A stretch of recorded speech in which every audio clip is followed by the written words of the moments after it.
Bonjour à tous. Alors aujourd'hui, j'aimerais aborder l'aspect,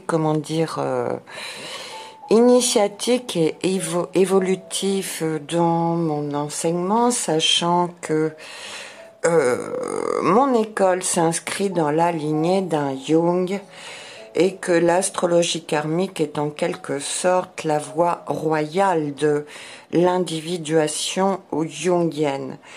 Parce que quoi? Quel est le progrès qu'a apporté la psychologie jungienne? Déjà, nous rappeler que ce que la psychologie appelle inconscient est en réalité l'âme individuelle qui a une vie qui lui est propre et qui évolue.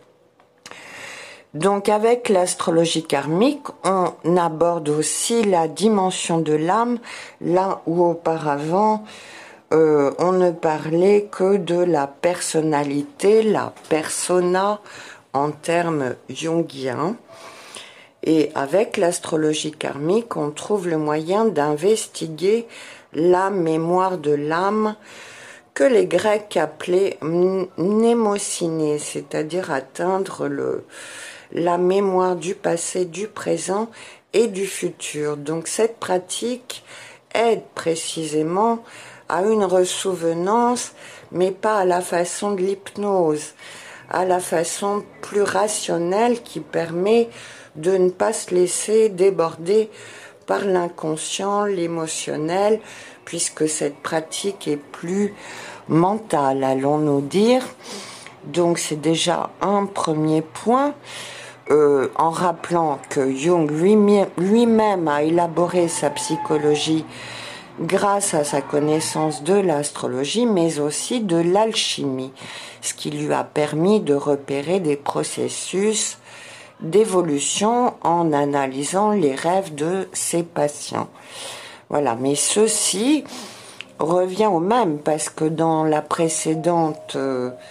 précédent podcast, j'ai permis, je l'espère, de comprendre un peu ce qui distingue le karma collectif du karma individuel.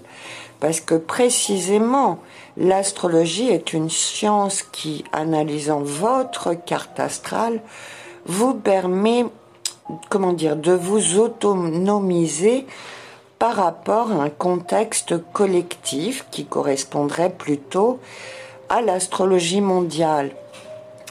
Et pour avoir pratiqué l'horoscope durant un temps, j'avais repéré ça, le fait que moins les consciences sont éclairées, plus avec l'astrologie, une même cause entraîne un même effet.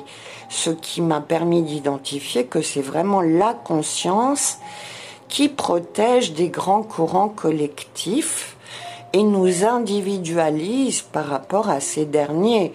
Parce qu'avec l'astrologie, parlant d'astrologie mondiale, on parle de ces grands courants collectifs. Donc c'est vraiment la science de l'individuation par excellence, anciennement appelée voie royale, vers notre souveraineté.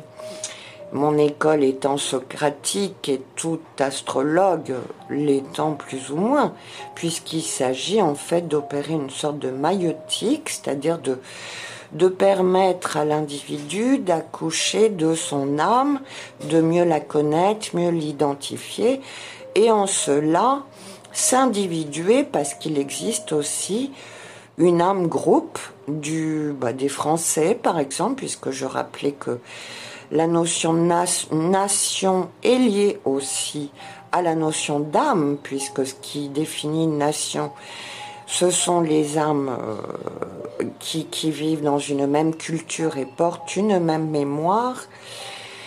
Et donc, l'identifier nous permet de mieux identifier notre contenu psychique à nous, indépendamment de ces aspects collectifs, mais néanmoins dépendants de ces derniers.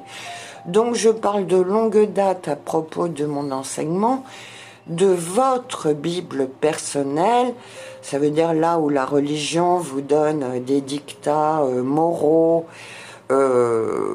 généraux, Avec l'astrologie, on voit en réalité vos points forts, vos points faibles, ceux qui bloquent au niveau éventuellement des mémoires karmiques qui va susciter des épreuves destinées à éveiller votre conscience sur votre chemin et non pas celui d'un autre, hein, et donc vous permettre comme ça de dépasser l'obstacle, ce qui veut dire transformer le plomb en or. Donc il y a une démarche alchimique en cela aussi, si on a bien compris ce qu'était l'alchimie. Et donc c'est la voie de l'individuation par excellence, qui vous permet de définir ce qui est à travailler pour vous et pas pour un autre. Parce que selon la configuration de votre carte astrale, je prends l'exemple, il y en a qui pêchent à être trop bavards, d'autres à l'inverse à être trop taciturnes, et donc l'un devra apprendre à se taire et l'autre, bien à l'inverse, à mieux s'exprimer.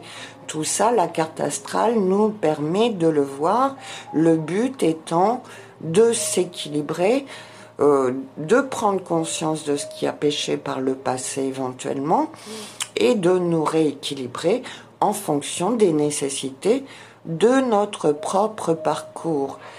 Donc, dans l'étude karmique, eh bien, il y a l'étude des indices que l'on peut voir dès votre naissance, c'est-à-dire avec quelle mémoire vous venez charger, etc.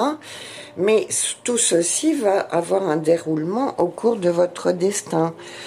Donc, l'astrologie karmique permet de voir pourquoi vous vous êtes incarné avec un cahier des charges, une sorte de programme sur votre parcours et vous explique donc le travail qui sera à faire en fonction des obstacles rencontrés. C'est pour ça que tous mes livres fonctionnent ensemble. Le petit dernier, la prévision des échéances karmiques, vous permet de situer les grandes étapes évolutives et de les vivre consciemment.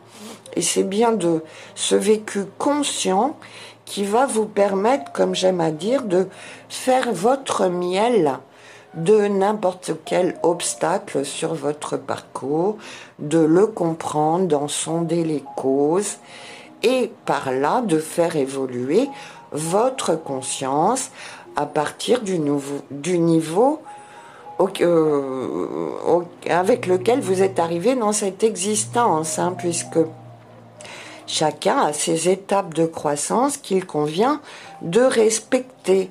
Hein. Donc là, on sort des propos religieux avec les grands principes collectifs pour les personnaliser en fonction de votre carte astrale à vous, mais aussi du contexte familial dans lequel vous naissez et dont l'astrologie karmique rend compte, puisque bien souvent on retrouve les caractéristiques de notre nœud sud dans la famille.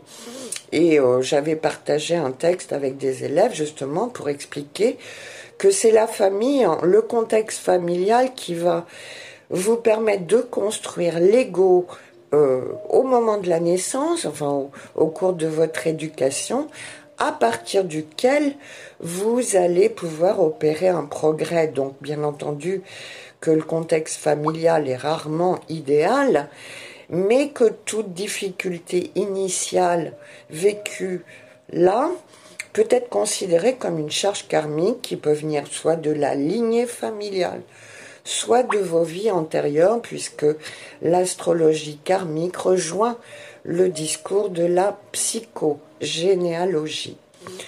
Donc ceci pour mieux faire comprendre en quoi l'astrologie karmique est une continuation de la psychologie de Jung, avec une astrologie s'étant perfectionnée dans l'étude de l'âme, qui a toujours été le sujet de Jung, en rappelant son livre « L'homme à la découverte de son âme », eh bien l'astrologie karmique vous en permet une appréhension plus juste, plus personnalisé et donc participe complètement de ce chemin de l'individuation, autrement appelé initiation, et c'est en réalité à votre propre essence que vous vous initiez.